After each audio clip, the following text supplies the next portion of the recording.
Fetch AI at the time of this recording is giving us a bit of a bounce to the upside after we continued to hold within our key area of support between the 1.778 and the $1.65.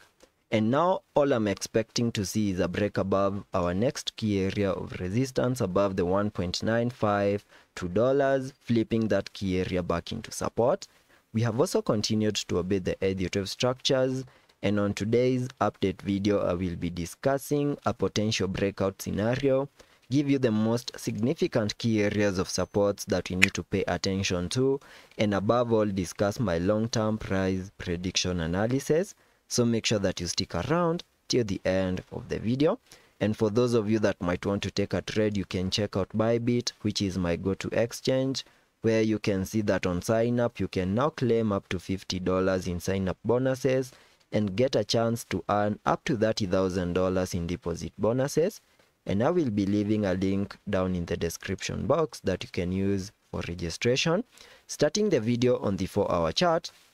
I have this Elliot structure in blue, where you can see that from the lows that we made on the 4th of November, we first peaked to the upside in the formation of this wave 1,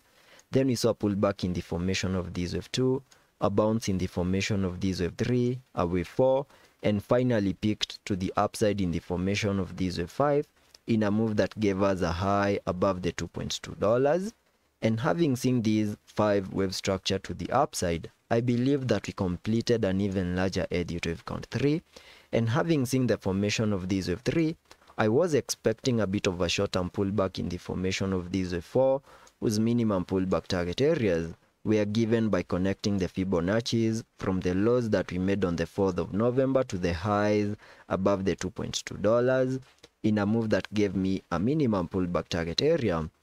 between the fib level 0.382 and the fib level 0.5, and that was between the 1.787 and the 1.654, the area that I have marked here on the chart, where you can see that we have now fully maximized the target area, and it is now giving us a bit of a reaction to the upside in what I believe is the start of an impulse in the formation of this Elliot wave count 5.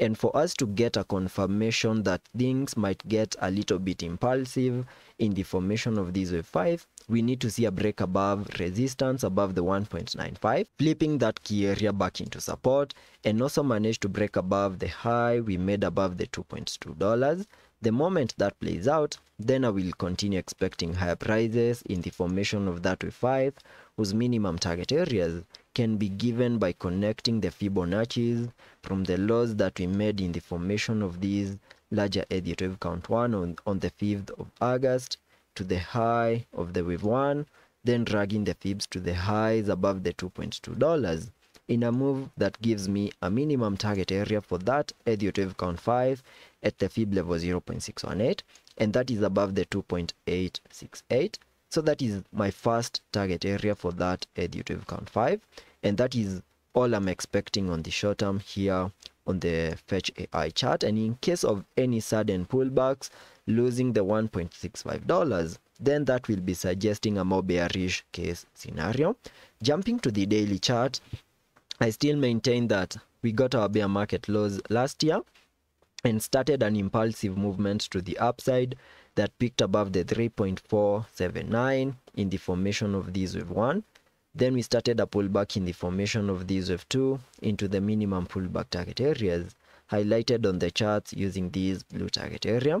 an area that we fully maximized and started to give us a reaction to the upside in what I now believe is the start of an impulsive Elliot wave count 3, whose minimum target areas can be given by connecting the Fibonacci's from the low of the first wave to the high of this wave 1, then dragging the fibs to the low of the second wave, giving me a minimum target area for the third wave at the fib level 1.618, and that is above the $6 mark. Then we can expect a wave 4 and then continue pushing higher in the formation of that Elliot wave count 5. So that is the roadmap that I'm expecting Fetch AI to follow on the short term and also on the long term. And let's be patient and see how that plays out, and I will ensure you stay up to date.